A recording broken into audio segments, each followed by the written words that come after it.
À propos de liberté d'expression, tiens, bonjour Gaspard Proust. Bonjour. Vous n'avez pas dit les signatures ce matin? Je l'ai dit, les signatures. Vous avez dit les signatures, Matin Bourrin. Il faudrait inventer un jingle, un truc du genre Matin Bourrin, tin. Vous assistez, mais là. je crois que c'est déjà pris. Alors bon, j'ai l'impression que c'était comme si c'était hier, Dimitri, mais qu'est-ce qui nous arrive? Enfin bon. Ah oui, bonjour à tout le monde, y compris aux réseaux sociaux. Bonjour les loulous, les bakers et tout ça. Le pire, c'est que j'ai même pas honte, vous voyez. Alors bon, ce matin, on va commencer par une bonne nouvelle. Les Français sont un peuple optimiste. Ah bon, mais qu'est-ce qui vous fait dire ça? 80% des Français sont persuadés qu'ils seront encore en vie à 64 ans. Vu comme ça, c'est pas Ce faux. peuple est incroyable. Ils se ramassent des factures d'électricité qui font x6. Ils n'arrivent plus à remplir un caddie.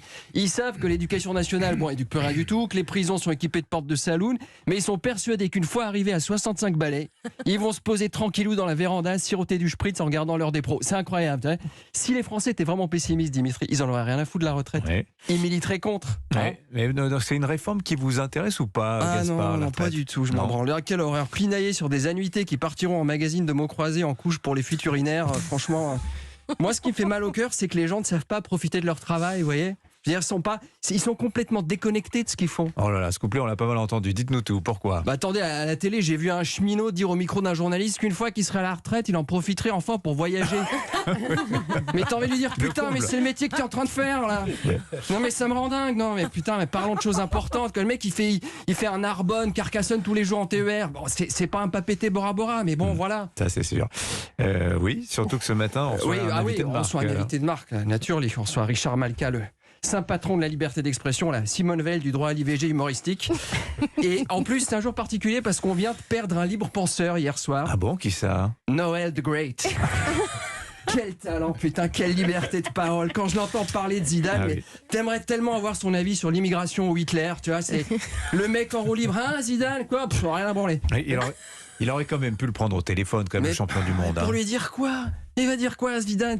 Ouais, salut Zizou, ouais, je tranquille le chômage en Espagne. Enfin, non, je pense qu'il parle comme ça parce que il est bilingue, il fait français racaille, français wesh wesh. Ouais, frère, franchement, le stage à la Fédé, à part un stage photocopieuse, une masterclass jonglage de ballon, franchement, c'est tendu. Puis tu vois, on a le petit Dédé là, tu connais, Dédé la chatte là, le petit Blancos, le nain de jardin avec la mâchoire des dents de la mer. Non, voilà. Non, il va être compliqué à dégager. Non, mec, c'est un mort de faim. Tu vois rien que ses dents. Je pense qu'au petit-déj, lui, il mange pas des frosties avec du lait, mais des gravats avec de l'acide.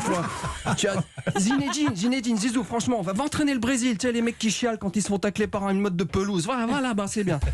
Le Gretsch, je pense, c'est futur client pour Malka, ça. Ah bon? Ben oui. Après, si on est honnête, le métier de Malka est une anomalie. Ah bon? Qu'est-ce qui vous fait dire ça? Devoir défendre la liberté d'expression dans une démocratie, c'est à peu près aussi con que d'avoir des types chercher de défendre la peine de mort dans une dictature. Dans un vrai pays libre, ce gars-là devrait être au chômage. Ouais, mais c'est pas le cas. Hélas, on n'en est pas là. Donc c'est important pour des gars comme moi que Richard Malka existe parce que même si on est forcément dans un rapport un peu ambigu. Mais quelle ambiguïté? Non, mais calmos. Je suis pas en train de dire que durant la nuit, j'ai soudain eu une révélation soudaine pour faire la déco d'intérieur ou la coiffure. On se calme. Non, je dis ambiguïté, c'est le genre de mec dont c'est bien d'avoir le contact, tout en espérant n'avoir jamais à le contacter. Tu vois, c'est un peu comme dans une soirée, j'ai fait la connaissance d'un cancérologue très connu. Oui. Le mec très sympa, et à la fin, il m'a donné sa carte en me disant si jamais un jour vous avez besoin de moi, putain, fous-moi la paix, dégage. Je vais non, mais franchement, si on se revoit jamais, franchement, c'est mieux, arrête de me faire chier. Et Malka, tu vois, c'est un peu ça. Tu sais que si tu dois décrocher ton téléphone pour l'appeler, c'est qu'a priori, même après 35 cachets de Mopral, 40 carbolevures et 3 lavements à l'argile, t'as dit un truc qui fait que Daniel Obono est toujours coincé au chiottes, tu vois. Forcément, on a envie de vous poser une question, Gaspard. Est-ce que vous aussi, vous avez été Charlie? Ah non. Alors là, le choc, qu'est-ce qu'il dit? Non, parce que c'est pas que, évidemment, ils font les caricatures qu'ils font, ça je m'en fous, j'aime pas le mot, ça sonne pas bien. Je suis Charlie, tu vois, quand j'entends Charlie, ça me fait toujours penser à cette nana avec un prénom de mec, tu sais, que tu croises en soirée, qui a passé un an à New York, tu sais, qui a la voix un peu rauque, qu'elle porte un chapeau, elle a des ongles rongés dégueulasses, peints en orange. C'est du vécu, ça. La fille un peu délurée qui parle fort. Enfin, tu sens que s'il existait un album Panini de la mycose, tu vois, elle aurait toutes les images en double.